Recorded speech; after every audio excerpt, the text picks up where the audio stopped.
Hello, babies, and welcome back for part two of my experience coming out as a black gay man. Now, usually, I do not let the people into my home to see me first without my makeup on, even though I am absolutely fabulous.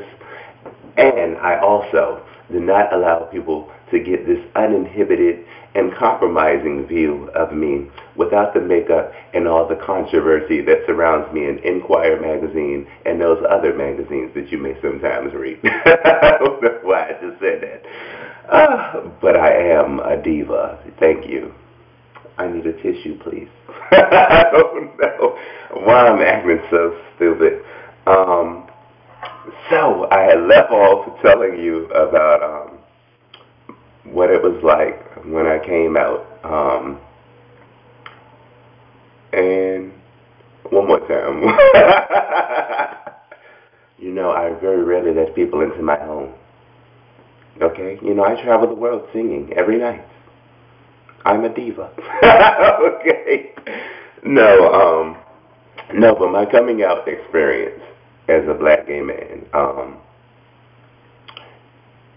it was definitely a unique part of my life. I mean, some people come out and they don't feel like it's a unique part of their lives. Some people feel like other things make up their lives. But when I was able to finally be open about who I am with people, with myself, spiritually, I was able to grow in a lot of different ways. I've always had a very flamboyant personality, even though I'm not like really feminine. I mean, I guess there might be a couple of people looking at this saying, that butch queen. But I mean, and I embrace that. But I was finally able to be very truthful about every part of who I am. I didn't have to use code words. I didn't have to lie about my whereabouts. I didn't have to lie about who I love. And it felt very, very good to be able to finally be open. But going back, I told you that there was this girl who I had been, I guess because I did try to be straight at one time. Like one time I was trying to be heterosexual. And so I was going like the chat lines, trying to meet girls and stuff like that. And we would go out on dates and they would talk to me and they would be like, you gay, ain't you? And I'd be like, who, me? No. They'd be like, oh, please, it's okay, girl. And when they started doing that, I was like, oh, wow. I remember praying a lot. I remember particularly New Year's Eve service, 2000. It was like 1999, and I was about maybe 15 years old or something like that. And I remember pacing up and down the aisle in the church because, we tarry, and that's when you just keep on calling on God till God shows up. And you tarry until you get the answer to your prayer. And my prayer that night was that I'd be, heterosexual. And, I mean, it worked every bit of 2 days. Kinda, sorta, because I was still looking at boys, but I was like, oh my God, look at this shit.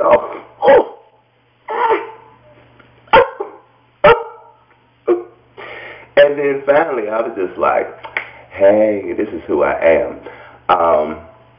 But, I mean, I still, tried. I really did try to be heterosexual because that's what people wanted me to be. I mean, traditionally, I guess that's what's accepted. And, I mean, I tried to do that. I tried to be that. And it didn't work. I was very miserable doing it, So I did meet this girl on the chat line, and we would talk.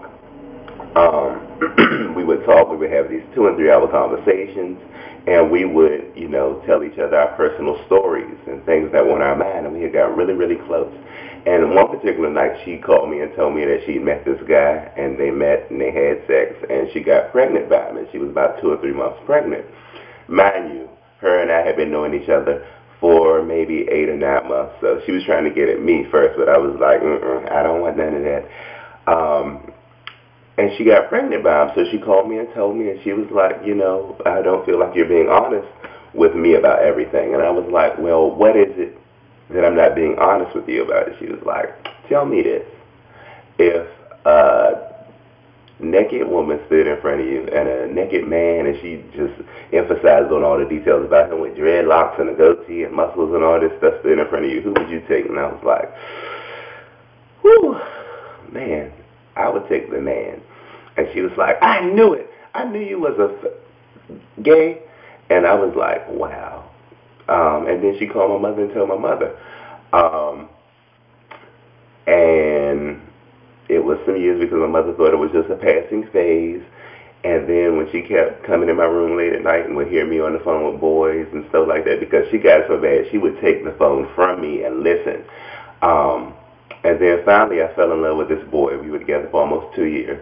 And the love that I had for him, you know, and I was so in love, and then I was just tired of lying. I was tired of hiding.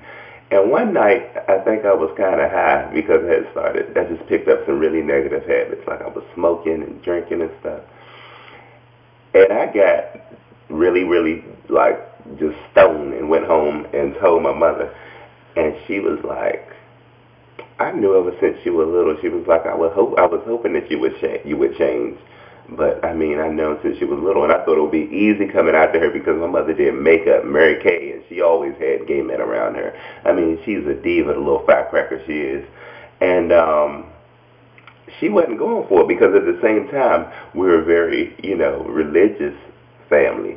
But, you know, that was in 2004 the first time, 2003, and then I came out to her again in 2008.